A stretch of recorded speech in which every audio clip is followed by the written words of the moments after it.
situación. E este equipo xa espertou. O Racing de Ferrol, agardábamos que espertara tarde ou cedo, chegou o seu momento na competición.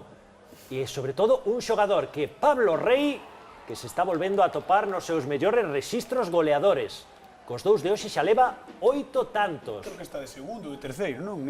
Sí, por aí está, está Rubén Rivero. Entre os 5 primeiros seguro. O máximo goleador é Juanito Bazo, do Barco, e despois está Sila, está Rubén Rivera, está Pablo Rey.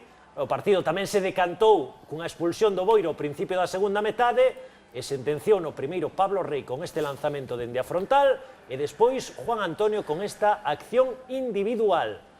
Para Rafa Sáez xa quedou claro, o Racing de Ferrol, Rafa, principal favorito. Para mí sí, porque o que vai ter máis fondo de armario, o que vai ter máis posibilidades de mellorar o equipo no mercado de inverno por o aspecto económico e porque, lóxicamente, ven de menos a máis cunha